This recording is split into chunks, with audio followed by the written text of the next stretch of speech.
আমার কথা শুনতে দাও। আচ্ছা তুমি কথাটা মানো, হাদিস আছে এটা জয়ীফ সহিহ পরে আছে কিনা? আরে কথা বলো তুমি।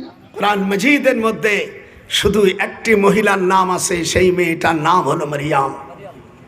কোরআনের মধ্যে আয়াতে কারিমার মধ্যে নাম আসছে কয়জনের? একজন মহিলার আর একজন সাহাবার। ফালাম্মা কাযা যাইদুম মিনহা, হযরত যায়েদ বিন হারেসের নাম আসছে 22 পারায়, আর সূরা মারিয়ামের নাম আসছে, তাছাড়া নাম নাই। এখন আপনি যদি বলেন যে জুলাইখা, জুলাইখা তো কোরআন শরীফের মধ্যে নাই, এখন আপনি কি করে বের করবেন? আপনাকে ইস্তেহাদ করে আপনাকে ইজমা কিয়াসের কাছে যেতে হবে। একজনের আমার দিক তাকান, হুজুর সাল্লাল্লাহু আলাইহি সাল্লামে চলে যাওয়ার পরে ইমাম আবু হানিফা রহমাতুল্লাহ আলাইহির কাছে গেছে যে হুজুর আমরা কোরআন হাদিস ছাড়া আমরা মানব না। মানে মাশাআল্লাহ, এটা খুব সুন্দর কথা। আচ্ছা তোমাদের মধ্যে এই যে অর্থাৎ পুরুষ মরে গেলে 3 খান কাপড়, আপনাকে বগরু কি আছে জানি না, না থাকলে আমাকে বলেন। হ্যাঁ হাফেজ সাহেব কথা বলেন। পুরুষ মরলে কয় খান? 3। আর মেয়ে লোক মরলে 5 খান। এটা হাদিস পাওয়া যায়। হিজড়ে যখন মারা যাবে কয় খান কাপড় দিতে হবে? হাদিস কোরআনে কোথাও নাই। এখন কি করবা? কথাটা বলো না, যা বলবো কোরআন হাদিস তো কথা বলো। ডাইরেক্ট আপনি বলেছেন কোরআন ও সুন্নাহ ছাড়া মানব না। এখন হিজড়ের কথা, মরলে কয়টা, তার দোয়া কিরম? এ পুরুষ মরলে একরকম দোয়া, বাচ্চা ছেলে মরলে একরকম দোয়া, কিন্তু পুরুষ মরে গেলে 3 খান কাপড়, আর যদি মেয়ে মারা যায় সেখানে 5 খান কাপড়। হিজড়াদের সম্পর্কে হাদিস নেই। যদি পার্শ্ববর্তী দেখান তাহলে সেটা মাযহাবের মধ্যে চলে যাবে, সেটা ইজমা কিয়াসের মতন হবে। হুজুর সাল্লাল্লাহু আলাইহি সাল্লামের কাছে একটা লাল উটনির কালো বাচ্চা হয়েছে। এখন মালিক বলছে হুজুর এ কি হলো?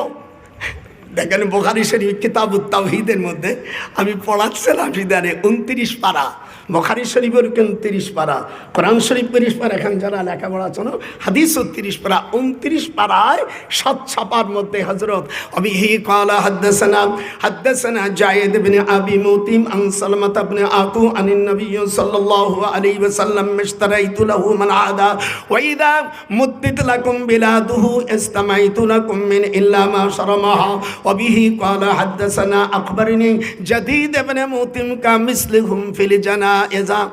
যারা বলেন আল্লাহু আকবার। হাদিসের সনদ অর্থাৎ মতন কার থেকে এইগুলো হাদিসের মতন জানলে হাদিস বলতে এই ভালো লাগে। এখন হুজুর সাল্লাল্লাহু আলাইহি সাল্লাম হাসতিছে, মানে ওই উটটি ও যে ব্যবহার করছে লাল উটনির একটা ধারা, ওরা অন্য কাউকে ওরা মিলিত দেয় না, ওরা কামড়া মেরে ফেলায়। কোন জায়গা কামড়ায় তা বলবো না, বুঝে নেন। লাল উটনি। এই জন্য হুজুর সাল্লাল্লাহু আলাইহি সাল্লাম বলছেন যে তোমরা যখন বিয়ে করবা নসলে বিয়ে করো, তা না হলে মনে অনেক ধনী লোকের ছেলে জম্মের কালা উলাইকা হুমুল কাতারাতুল আল কাতরা মার্কা, আর বিয়ে দেশে বাচ্চা কাচ্চা হবে। আল্লাহ রসুল বলছেন ওই মহিলার অন্তরে স্বামীরে কোনোদিন ভালোবাসবে না, করলে কোনো পেটন দেবো। কথা বলিস না গা, আল্লাহর কালাম ভালোবাসবে। তুমি এমনি বলবে যে আমার স্ত্রী কালো খুব ভালো, এটা উপরের কথা, ভেতরে নয়। এই জন্য যারা বিয়ে করিস নেই তাদেরকে নতুন করে পদ্ধতি শিখাই দিলাম। একটা মেয়ে বিয়ে করলে কেমন করে বিয়ে করবি, হাদিস শরীফের মধ্যে আসছে। তোমরা তো খালি বুখারী মুসলিম মানাও, এছাড়া আরো 60 খান হাদিস আছে। আমার এই বইয়ের মধ্যে হাদিসগুলোর নাম জীবনে মৌলবী সাহেব 60 খান হাদিসও জানা না। এগুলো ধরে রাখ, পরে বলছি। এই 60 খান হাদিস হুজুর সাল্লাল্লাহু আলাইহি সাল্লাম বলছেন। তখন ওই এটা শোনো, ওই উটটি, ওই যে মায়া উটটি, এটা ছিল দুর্বল থাকার কারণে একটা সবল কালো উট আসিয়া ওর সাথে মেলামেশা করে থুয়ে গেছে। ইল্লি কথা আজাবতুহা, ওই উটির জুবান খুলে গেছে মানুষের মতন। হুজুর সাল্লাল্লাহু আলাইহি সাল্লাম বলছেন আমার জন্য দোয়া করেন আল্লাহর হাবিব, আমি মনের দুঃখটা বলবো। হুজুর মদিনায় যখন গেছে তখন ওই উটটি বুঝাচ্ছে হুজুর আমার জীবনে বড় দুঃখ। আপনি তো জানেন এই দেশে আরব জাহানের উটগুলো ওরা নাক্ষু করে ডাকে। উটির নাম কি? আল্লাহ আমাকে দীর্ঘ 34 বার বড় হজ করার তৌফিক দিয়েছে এবং মদিনা শরীফ বেশ কয়েক বছর চাকরিরত অবস্থা, এরপর আমি বেশি জানতে পারিনি। ওমা উতিতুম মিনাল ইলমি ইল্লা কালিলা। মানুষকে I think so something knowledge between kite of the appointment we should not taking Bible. এবার ওই উষ্ট বলছে, হুজুর আমি অসুস্থ ছিলাম, আমার দুটো পাও ভেঙে গেছিল, একটা কালা উট এসে আমার সাথে মেলামেশা করেছে, তাই বাচ্চা ওই বাচ্চাকে দুধ দেয় না। হুজুর তখন দোয়া করলো, তুমি ভালো হয়ে যাবা, যাও, যে উটটু তোমাকে ব্যবহার করছে আমি আল্লাহর কাছে দোয়া করলাম সেজন্য তোমার মতন লাল হয়ে যায়।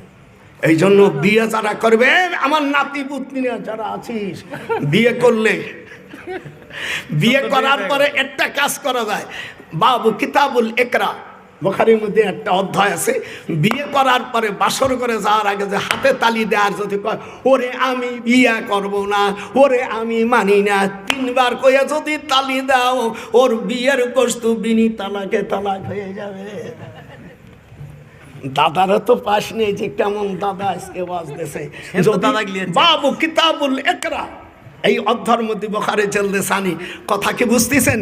এই যেরকম যদি কোনো পুরুষ ছেলে কোনো মেয়েকে জোর করে বিয়ে দেয়, হাদিস শরীফের মধ্যে আছে, সে জোরে বলবে 3 বার তালি দেবে আর বলছে ওকে আমি বিয়ে করে, ওকে আমি শান্তি পাই না, ও গোড়ার ডিম এমনি তালাক হয়ে যাবে। আর আমার নাতি বউদেরকে বলি, যদি তুই এমন ভালো বই জম্মের কালা স্বামী দেশে বউথা দেখা যায় না ভালো, কিন্তু তুই কি কবি 3টা তালে দিবি, বউ ও তোর স্বামী বিনি তালাকে তালাক হয়ে যাবে। শোনে, এই যে আমার দিক টাকা, আর একটা হাদিস শেখো, মুয়াত্তা মালিকের মধ্যে একটা হাদিস আছে মিশকাত শরীফের মধ্যে, একজনকে স্ত্রীর 100 তালাক দিয়েছে, তালাক দিতে দিতে মহিয়ার পানের মতন ফেনা হয়ে গেছে। আমি সেদিনকে হাদিস পড়াচ্ছি, তবে বিল্ডিংয়ের এই পাশে আসে হাসতে, তখন আমি আসে আমার স্ত্রীকে বলছি, বলে আজকে তোমার মন এত খুশি কেন? আমার স্ত্রী বললাম যে শোনো এই হাদিস, তখন আমার এখানে এরকম স্বামী আসলে, বুড়ো হয়ে গেছে মার দিও না, স্বামী আসলে এখানে আদর করে 3 বার এরম নাচানাচি করা মুস্তাহাব। যারা দেয় নেই সে মেয়েদেরকে 33 নম্বর হুঁশিয়ারি সংকেত সূরা আনকাবুত থেকে তা একযুগে জানিয়ে দিচ্ছে, স্বামী যখন স্ত্রীর কাছে আসবে, এই যে বাম দিক এসে 2 মুখে চুমো দেবে, কুব্বালাতুল খাদ্দিন, আমার সাথে হাদিস পড়ো, কুব্বালাতুল খাদ্দিন, খাদ্দিন মানে গাল, এই গালে হাড়ে চুমো দিলে তারা প্রতিবন্ধী সন্তান হয়। আল্লাহ রসুল বলছেন, যদি কোনো সন্তান প্রতিবন্ধী হয় তাহলে মনে করবা স্বামী স্ত্রী যখন চুমো দেছে তখন স্ত্রীর হাড়ে অথবা স্ত্রী স্বামীর হাড়ে এই জায়গা চুমো দেছে। এই জন্য চুমো দিলে এই নরম জায়গায় চুমো দিতে হবে। আমার সাথে বলেন কুব্বালাতুল খাদ্দিন, হাত উঠান, কুব্বালাতুল খাদ্দিন, কুব্বালাতুল ইয়াদি, এনে চুমো দেওয়া মাকরু, হাদিসে আছে এখানে দিতে হবে। চুমোটা যেন জোরে হয়, কথা কুব্বালাতুল আইনাইনি শিখাই দেয়, তারা বুড়ো হয়ে গেছে, তোরা এমাকে বাড়িয়ে কুব্বালাতুল আইনাইনি, 2 চোখের মাঝখানে চুমো দিতে হবে।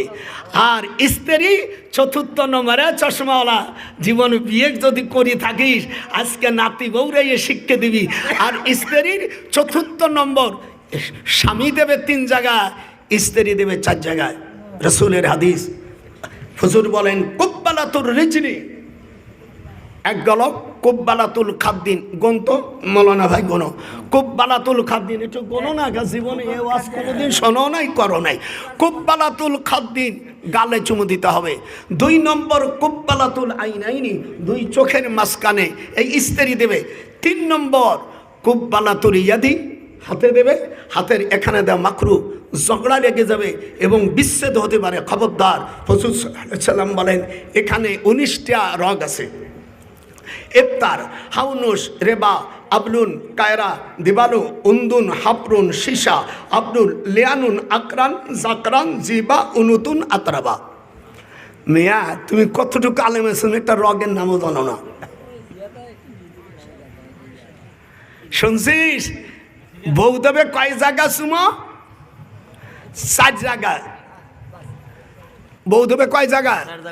গালে, 2 চোখের মাঝখানে, হাতে কোন জায়গায়? এই জায়গা, এই জায়গায়। হ্যাঁ এই জায়গা। যদি না করে তো আজকে সুন্নাত বাবির কবিতা আজ দাদা ভাই শিখাইতেছে। আর এই যে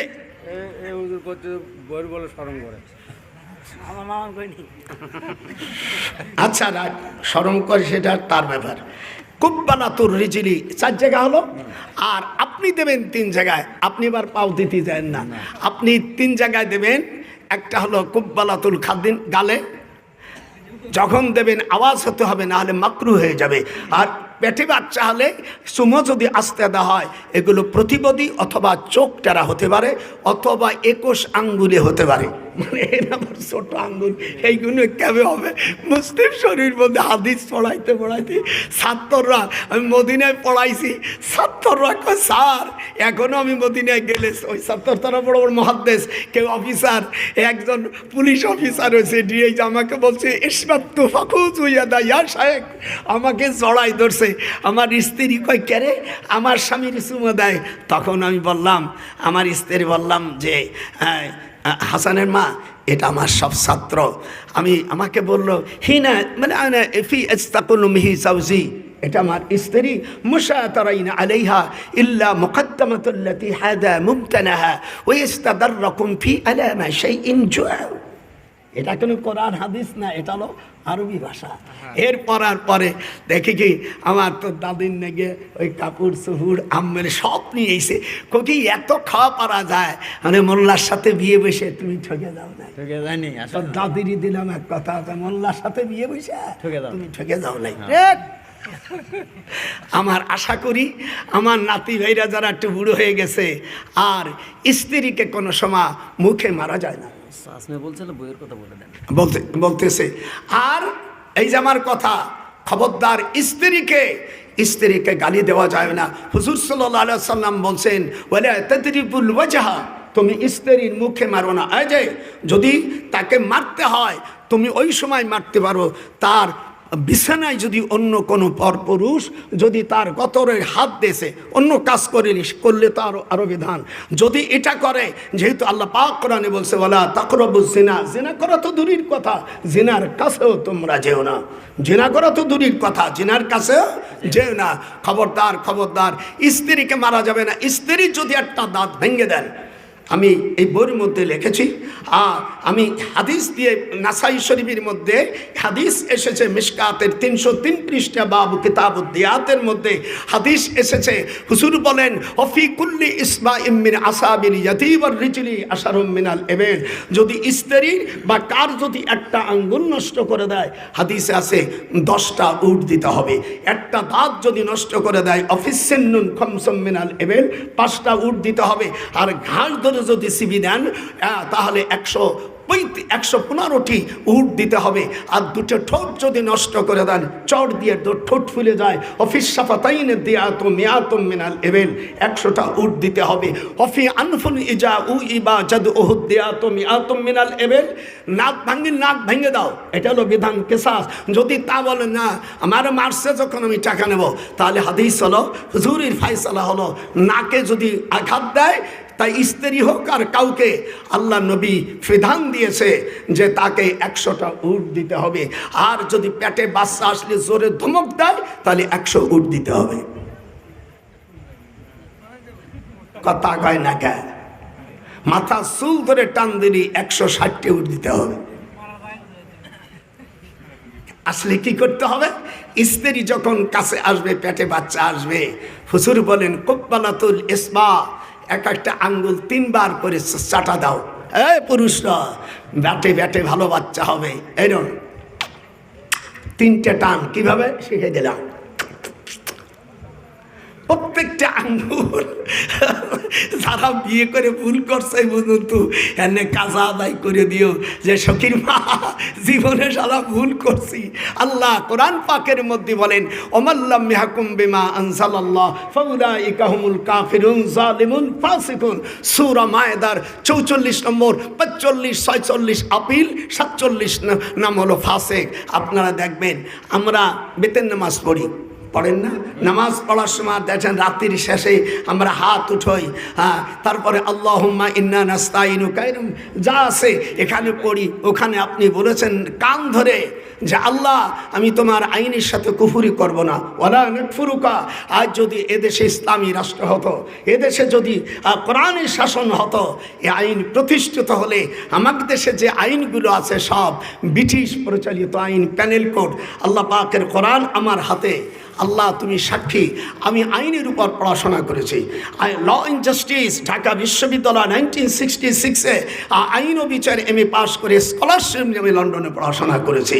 কিন্তু আমার দাড়ি কোনো দিন যায়নি জীবনে। দাড়ি অনেক ফাসেক মৌলবীর আছে দাড়ি কাটে, আমার জীবনে আজ পর্যন্ত আল্লাহর কোরআন, আল্লাহ তুমি সাক্ষী, জীবনে কোনো দিন আমি দাড়ি চাষে নেই। কোনটা? এটা না, এটার শাইরুল আজিম, এটা লহিয়া, এটা দাঁড়িয়ে নয়। এইটা কাটা মকরু, কোনো ইমাম মকরু বলেছে, এইটা তো কাটাই যাবে না। এই যে দেখেন অনেকের কাটা, এর যদি কোনো ইমাম হয় তার পিছনে নামাজ হবে না, এটা কাটতে পারবে না। ফাঁসে যদি কোনো ইমাম পাগড়িকে অবজ্ঞা করে সে জালেম, সে মুসলমান থেকে খারিজ। আপনার একটু আগেই দেখেছেন এক সাহাবী আল্লাহ নবীর হাদিসকে অস্বীকার করার কারণে সে মুরতাদ হয়ে গেছে। ফালাম তাকবালহুল আরদ। মিশরে, এই যা চলেন মিশরে হযরতে ইউসুফ আলাইহিস সালাম যেই রুমের মধ্যে থাকতেন, আহা চোখের পানি অনেক বড়। রুমটা হবে এখান তো ওই সাইকেলে তো এরকম অনেক রুম আছে। উনি 7 নম্বর রুমের মধ্যে থাকতেন। ওখানে লেখা আছে ওই দেশের আরবরা আসে কান্দে, 10ই মুহররম ওনার জেল হয়। কি বলে জেল হয়? উনি বলছিলেন, মহিলা বলছিল কালাত হাইতালাক, এখানে হাফেজ সাহেবরা আছে, কালাত হাইতালাক তুমি আমার সাথে এনজয় করো। তিনি বলছিলেন কালা মাআযাল্লাহ, আল্লাহ তুমি আমাকে বাঁচাও। সেই সময় ওই পাহাড়ের ভিতরে যে দরজা, এই দরজাগুলো ভেঙে পড়ে আছে, আজও পর্যন্ত সে নকশাগুলো রয়েছে। আল্লাহ পাক কোরআন শরীফের মধ্যে বলছে আমি আমার ইউসুফকে আমি সাহায্য করেছি।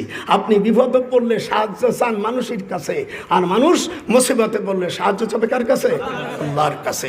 এই জন্য আমি আল্লাহর কাছে দোয়া চাই। সব মূলের শেষে আমার একটি ওয়াজ, আল্লাহ তুমি কোরআনী শাসন এদেশে দাও, পৃথিবী দাও, যতদিন পর্যন্ত দেশে কোরআনী শাসন প্রতিষ্ঠিত না হবে। আল্লাহ পাক আপনার কাছে এই কোরআনে ভিক্ষা চায়। আর বাইতুল মুকাদ্দাসকে মুসলমানে ফিলিস্তিনি ভাইদেরকে আমাদের করে দাও।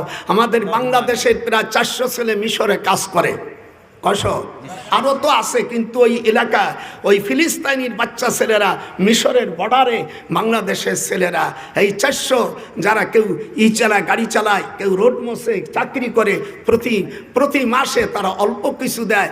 এই বাচ্চা ছেলেদেরকে তারা 2টা বিল্ডিং নেছে এবং মিশরে বিভিন্ন জায়গায় বাঙালিরা, অন্য দেশে যারা মুসলমান ভাইরা আছে তারা টাকা দিয়ে ছোট ছোট জুস এটা কান্দে। আর ওই বাচ্চাগুলো যখন মা বাবুরে কান্দে,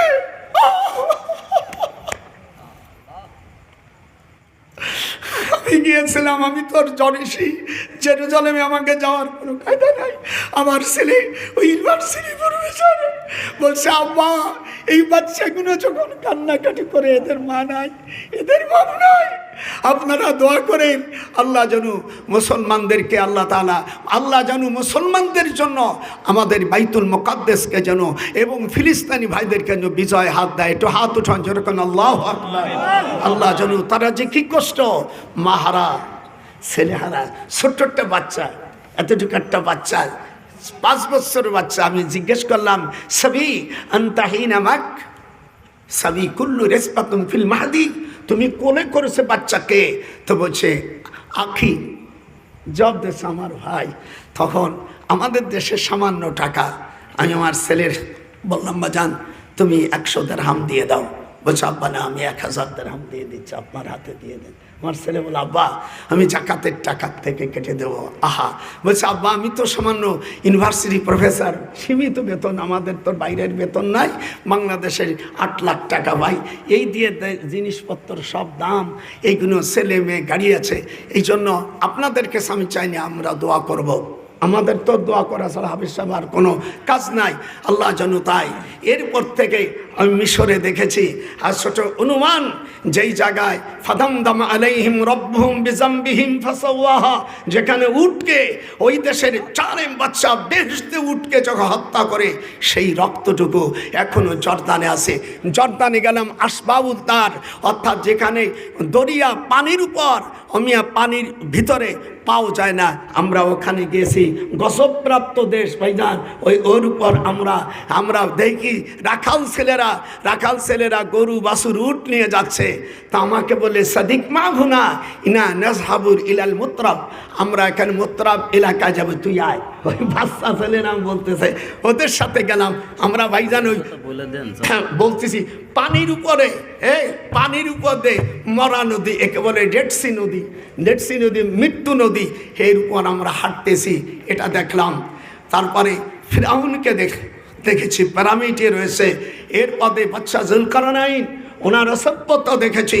এরপরে হযরত ইব্রাহিম আলাইহিস সালামের বাড়ি, যেখানে হারুত মারুত যেখানে বন্দিশালায় ওখানে করেছিল, সেই জায়গায় ইরাকে দেখেছি, নাসিরিয়া শহরে দেখেছি। আর সবচেয়ে বড় ভালো লেগেছে হযরত ইউনূস আলাইহিস সালাম, যেইখানে মাছের পেটের থেকে ওনাকে ফেলেছিল, লালাবি সাফি বাতনিহি ইলা ইয়াউমি ইউবআসুন। আল্লাহ কোরআন পাকের মধ্যে বলেন, হে ইউনূস, যদি তুমি আমার তাসবিহ না করতে, আমি তোমাকে লালাবি সাফি বাতনিহি, আমি মাছের পেটে আমি কিয়ামত পর্যন্ত উজা রাখলাম। ওই মাছওয়ালা যেখানে পড়ছিল সেখানে লাই তরকারি গাছগুলো আছে, সে গাছগুলো এখনো জীবিত আছে। এরপরে জর্দানে দেখেছি সাহাবা গাছ, আপনারা দেখছেন ইউটিউবে, এইখানে হুজুর সাল্লাল্লাহু আলাইহি সাল্লাম দোয়া করছিলেন, গাছের পাতা ছিল না, সাথে সাথে গাছের পাতা হয়েছে, সে গাছটা এখন আল্লাহ তাআলা জীবিত রেখেছেন। যে যারা আল্লাহর বিধান মানে নেই, যে মেয়েগুলো মাজমাউল বাহরাইন এইদিকে দেখান, সেইগুলো সেই জায়গায় লাশগুলো ভাগতেছে। আল্লাহ কোরআন পাকের মধ্যে সূরা বাকারার মধ্যে বলছে, ওহুম উলুফুন হাজারুল মাউত, তাদের সংখ্যা ছিল হাজার হাজার। আলফুন মানে হাজার, আলফুনের বহু বচন উলুফুন, ওহুম উলুফুন হাজারুল মাউত। এগুলো দেখেছি। আপনারা আমার জন্য দোয়া করবেন। আর এই বইটির মধ্যে দোয়ার কথা আছে, এই কথা আছে, আমরা যখন দাঁড়াই যাই কয় ভাই কাতার সোজা করেন, কিন্তু হাদিস আসছে ইদা কমু, এটা যখন তোমরা দাঁড়াবা, তখন তোমরা ইদা উকিমাতুস সালাহ হাত্তা লা তাকুন হাত্তা লা তারাউনি, তোমরা ওই সময় দাঁড়াবে, মুয়াজ্জিন যখন হাইয়া আলাস সালাহ বলবে তখন তোমরা, অথবা কদ কামাতিস সালাহ বলবে, তোমরা বসে যাও। আর আমাদের দেশে করে ভাই আগে কাতার সোজা করে, কাতার সোজা করার পরে বসতে হবে। যখন মুয়াজ্জিন আযান ইকামত দেবে, ইদা উকিমাতুস সালাহ, এটা বুখারীর হাদিস, ইদা উকিমাতুস সালাহ ফালা তাকুমু হাত্তা লা তারাউনি। তুমি হানাফি হও আর আহলে হাদিস হও আর জাকির নায়কের ভক্ত হও আর পীর মুরিদ হও আর তাবলীগ বাহিনী হও, তুমি রাসূলের হাদিস মানলে কোথায়? হুজুর বলছেন যখন মুয়াজ্জিন আযান দেবে, ইকামত দেবে, তখন হাইয়া আলাস সালাহ বলে উঠবে, তুমি তো আগেই কাতার সাজা করেছো, তো বুখারী মানলি কোন? কিরম লাগতেছে, কিরম জিরিন? এর মধ্যে সব হাদিসগুলো দেওয়া আছে, তবে কাউকে কটাক্ষ করে নয়।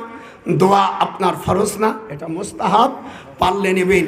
এর মধ্যে অসংখ্য হাদিস আছে। হুজুর সাল্লাল্লাহু আলাইহি ওয়াসাল্লামে আম্মার কবর জিয়ারত করতে যে মুসলিম শরীফের মধ্যে আসছে, কবরা উম্মিহি ফাবাকা ওয়া আবকা মান হাওলাহু, মদিনা শরীফের থেকে আবওয়া একটা পল্লী, নিচে পল্লী, সেখানে হুজুরের মা কবর জিয়ারত করার জন্য আল্লাহর কাছে অনুমতি চাইলেন। হুজুর বলেন, কবরা উম্মিহি, হাত উঠান, কবরা উম্মিহি ফাবাকা ওয়া আবকা মান হাওলাহু। শুধু তাই নয়, মসজিদে নবাবীর পূর্ব পাশে জান্নাতুল বাকি ফজরের নামাজের পরে এবং আসরের নামাজের পরে সরকারি পক্ষ থেকে গেট খুলে দেয়। আপনারা এখানে যারা হজ করছেন বলেন, কথা সত্য না মিথ্যা? কথা বলেন না কেন? মসজিদে নবাবীর পূর্ব পাশে জান্নাতুল বাকি ফজরের নামাজের পরে আসরের নামাজের পরে গেট খুলে দেয়, সম্মানিত হাজিরা সেখানে চলে যায়, দোয়া করে। আর হুজুর সাল্লাল্লাহু আলাইহি সাল্লামের মার কবর হলো একটু পল্লীতি, এই গ্রামটার নাম আবওয়া। একটু জোরে বলেন, এটির নাম কি? আবুয়া। আবুয়া পল্লীতে যায় হুজুর যখন কেঁদে ফেলেছে কবর জিয়ারত করে, কবরা উম্মিহি ফাবাকা ওয়া আবকা মান হাওলাহু। আমি হাদিসটা দিয়েছি ইনশাআল্লাহ তাআলা। যে হাদিসগুলো আপনারা সচরাচর সহি হাদিসকে আমিয়া জয়ীফ বলে এবং আপনার পক্ষে যাবে না বলে আপনি যখন পড়ে দিয়েছেন না এই যে হাদিসটা দেখেন, ওয়ান আবি হুরায়রা রাদিয়াল্লাহু আনহু قال قال زار النبي قبر امه فبكى وابكى من حوله। হুজুর সাল্লাল্লাহু আলাইহি ওয়াসাল্লাম জাজ্জালমান হাদিসকে যারা অস্বীকার করে আল্লাহ তুমি তাদের হিদায়াত দাও। যেরকম আমিন। আপনারা পারলে প্রত্যেকে দরদি ভাই এক একটা বই নিয়ে যাবেন 100। এখন সব জিনিসের দাম, সরকার এই দেশের বইগুলো ইন্ডিয়া নিয়ে সাফাই আসতেছে। আমি কয়েকটা বই আপত্তি থাকার কারণে আমার ভাস্তিকে আমি পরিষ্কার বলেছি, আমি টুঙ্গি পাড়ায় গেছি, আমি বললাম এই যে আমার তো আত্মীয়, আবার এবার ডক্টর অজেদের মামা হলো আমার শ্বশুর, মানে দুই দিক দিয়ে আমার আত্মীয়।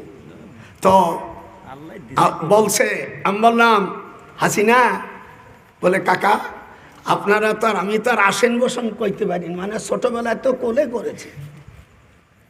হায় হায়, মন্ত্রী টন্ত্রী দীপুমণি তখন মন্ত্রী, শিক্ষামন্ত্রী। আমি বললাম দীপু তুমি যখন ইউনিভার্সিটি পড়ো তুমি তো অল্প দিনের মেয়ে, আচ্ছা তুমি এই বইয়ের মধ্যে লিখেছ মানুষ নাকি বানর ছিল। এই দিক তাকান, কথা বলেন না কেন? মানুষ কি কোনোদিন বানর ছিল? হাত উঠা। হযরত দাউদ আলাইহিস সালামের যুগে যখন হযরত দাউদ আলাইহিস সালামের খানকা ছিল রিজবাত্তবা, আমাদের দেশের মানুষ বেদপরা বলে খানকা নাজায়েজ। এই তুই দাউদ আলাইহিস সালাম একজন পয়গম্বর, উনি কি নাজায়েজ কাজ করেছে? জুতো পেটা করব, জুতো পেটা। শয়তানের দল। হযরত দাউদ আলাইহিস সালাম উনি শনিবারে উনি আল্লাহর জিকির করতেন। যেরকম কোন বারে? কথা কন আপনারা, কথা কন আপনার কি হয়েছে? ব্যাধি হয়েছে কোরআনের? আপনার বিরোধী লোক নাকি আপনারা? হযরত দাউদ আলাইহিস সালাম বলছে বাবা এই দিনই তোমরা বিরোধিতা করো না। ওরা সব বনি ইসরায়েলের যুবকরা বলছে যে ঠিক আছে আমরা মাছ মারবো, মাছ মারার যত জাল টাল আছে বিভিন্ন পাত দিয়া ওরা আর কি জাল মারার নেকে। আল্লাহ বলেন ফিস সাবতি, সাবতি মানে শনিবার। শনিবারে দাউদ আলাইহিস সালামের নির্ধারিত জিকিরের দিন ওরা যে যখন জাল নিয়ে চলে গেছে ৭০,০০০ যুবক। এটি যখন কত হাজার যুবক? হ্যাঁ তো ৭০,০০০ যুবক। তাফসিরে ইবনে কাসির, তোদের লেখা, আমাদের দলের না, আমাদের হানাফি মাযহাব না, তোদের মানুষের লেখা। সেখানে লিখেছে যখন মানুষ ওই জল ধরে মাছ মারতে গেছে ওরা আর কি সব যুবকরা যাদের চল ভেঙে গেছে, এই যুবক না, যে যুবকদের চল ভাঙ্গি নেই, যারা অর্থাৎ স্বামী স্ত্রী সহবাস করতে সবল নয়, এরকম রিপোর্ট পাওয়া গেলে সেই যুবকরা নেওয়া হবে না। যেমন পুলিশ মিলিটারিতে গেলে 5 ফুট 6 ইঞ্চি লাগবে, এইরকম মর্দা পুরুষ লাগবে। কালো হলে চলবে না, সামলা হলে চলবে না, থুম্বওয়ালা চলবে না। যার স্ত্রী থুম্ব বাটিনি ও হবে না, স্ত্রী ভালো হতে হবে এবং তার যুবক স্বামী সেই রকম হতে হবে, মশলা হতে হবে। ৭০,০০০ লোক যাইয়া মাছ মারার যখন গেছে সঙ্গে সঙ্গে ফেরেশতা, এই পানির ফেরেশতারা বসে কটারে টানার মধ্যে যখন নেছে ওঠার পরে আল্লাহ বলে দিলেন আমার নবী শনিবারে তোদেরকে নিষেধ করেছিল এখানে আসতে, মাছ যখন মারছিস কুনু, একটু জোরে বলো, কুনু কিরাদাতান খাসিন। মানুষ জালেম হয়েছিল, আল্লাহ তাদেরকে বানর বানাই দিয়েছে।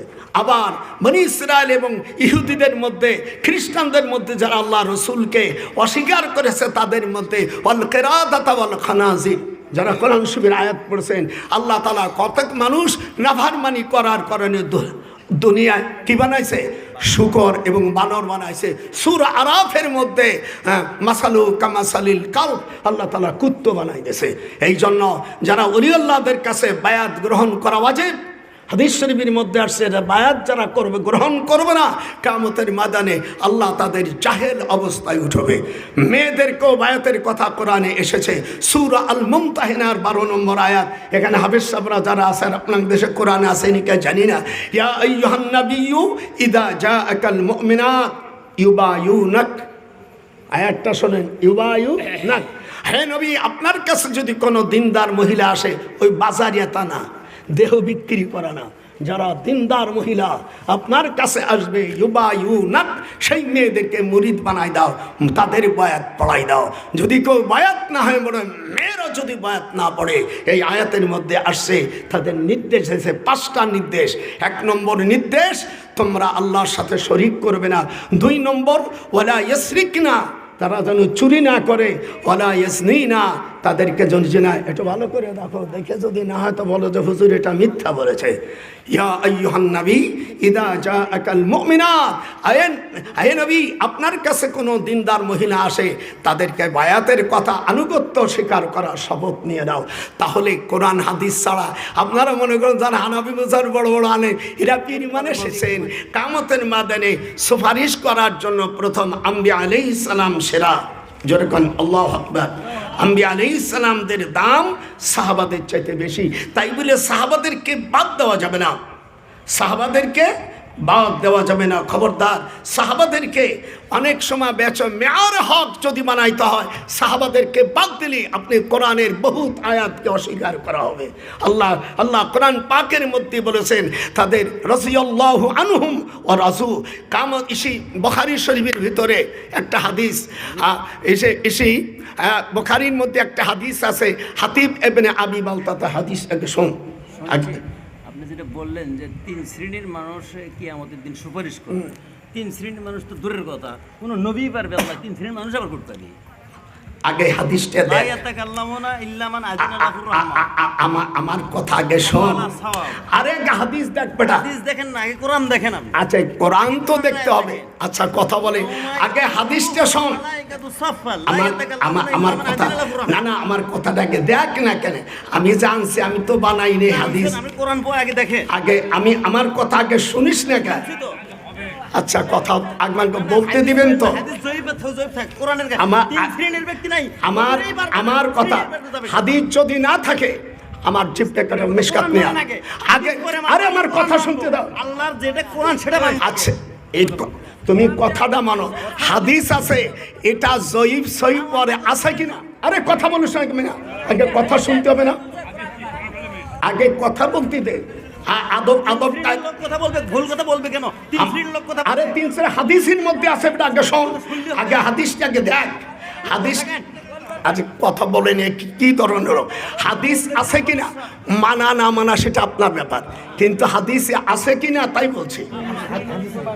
হাদিসটা আগে দেখ বাবা, আগে কথা বলিস না, আগে শুনে না শুনে খালি চেঁচালিতে হবে না। যেহেতু তারা প্রথম নবীদের কাছে যাবে, তখন বলবে এই নবীর কাছে তোমরা আরেকজন যাও, সেই নবী আরেকজনের কাছে যাবে, তারপরে তার কাছে বলবে, এবং সেখানে তারা বলবে ওয়ান উসমান, এই যে বাড়ি দিয়ে হাদিসটা দেন, ওয়ান উসমান ইবনে আফফান রাদিয়াল্লাহু আনহু قال قال رسول الله صلى الله عليه وسلم يشفع يوم القيامة ثلاثة الأنبياء নম্বর নবী ওয়াল উলামা আলেম দল সুম্মা শাহাদা। এটা হাদিস আছে। আমি বলছি মানো না মানো সেটা আলা, হাদিস আছে কিনা আমি বলছি না। এই যে হাদিস আছে, আপনারা যারা আরবি বোঝেন দেখেন আছে কিনা এই হাদিসটা। ভাইজান আপনি দেখেন মিশকাতের সর্বশেষ হাদিসটা এখানে আনছে, ওয়ান উসমান ইবনে আফফান ক্বালা ক্বালা রাসূলুল্লাহ সাল্লাল্লাহু আলাইহি ওয়াসাল্লাম ইয়াশফাউ ইয়াউমাল কিয়ামাতে সালাসা, মানে 3 জন, ওয়াল আম্বিয়া নবীরা, ওয়াল উলামা আলেমরা, ওয়াস শাহাদা। এটা হাদিস। আমি কি বলছি, এই যে হাদিস আছে নাকি ভাই? হাদিস আছে। এখন আপনি মানেন না মানেন সেটা আলাদা কথা, ঠিক আছে? কেউ রফুল এদাইন করে, কেউ করে না, কিন্তু এই নিয়ে তো মারামারি করা যাবে না। যেরকম যাবে আমিন আসতে বলারও হাদিস আছে, জোরে বলারও হাদিস আছে। এখন যদি বলে জোরে না বললে আমার নামাজি হবে না, তখন আসর আর জোহরের অবস্থা কি করবা? কথা বলেন আপনারা, হাত উঠানে। আমার কথা কি বোঝা যাচ্ছে? জোহর এবং আসরে এই সময় হুজুর বলছেন ইজা ক্বাল আল ইমাম গায়রিল মাগদুবি আলাইহিম ওয়ালাদ-দালিন ফাকুল আমিন। হাদিসটা সহিহ, হাদিসটা সহিহ। এখন জোহরের নামাজ যখন ইমাম সাহেব পড়তেছে তখন মুক্তাদিরা কি শুনতে পারবে? তখন না শুনতে পারলে যে পড়তে হবে না এমন হাদিস তো নাই। এখন কি করবেন বাজান? কথা আমার কথা বোঝা যাচ্ছে না? জোহর এবং আসরে হাদিস আছে ইজা ক্বাল আল ইমাম গায়রিল মাগদুবি আলাইহিম ওয়ালাদ-দালিন। এই সময় জোহরের সময়টা বাদ দিতে হবে আর জোহর ছাড়া বলতে হবে এমন কোন হাদিস নেই। হাদিস মথন আসছে ইজা ক্বাল আল ইমাম গায়রিল মাগদুবি আলাইহিম ওয়ালাদ-দালিন ফাকুল আমিন ফাইন্নাহু মান আফাকা ক্বাবলাহু কাওলাল মালায়েকা ফাগফিরা লাহু মা তাকাদ্দামা মিন যামমি। ইমামের পিছনে যখন তোমরা আমিন বলবে তোমাদের পূর্বের গুনাহ মাফ হয়ে যাবে। এখন জোহরের নামাজের সময় যখন ইমাম সাহেব বললেন অললেস তো নাই, এখন কি করবেন? জনগণ আপনাদের বিচার দিলাম বলেন। তখন এখন আন্দাজে যদি আপনি আগে পাশে বলেন, আগে যদি বলেন আমার নামাজ ফাসেদ হয়ে যাবে, যেহেতু ইমামের আগে কোনো কিছু করা যাবে না। ইমামের আগে কোনো আল্লাহ আকবার দেশে এর আগে যদি আপনি আল্লাহ আকবার করে যদি আপনি রুকুতে যান আপনার নামাজ হবে? নামাজ হবে না। এই জন্য কথা হাদিস ফাহাম হচ্ছে। আমার কথা হলো হাদিস আছে, এখন এটা মানেন, এটা জয়ীফ হোক এটা মুরসাল হোক সেটা আলাদা কথা।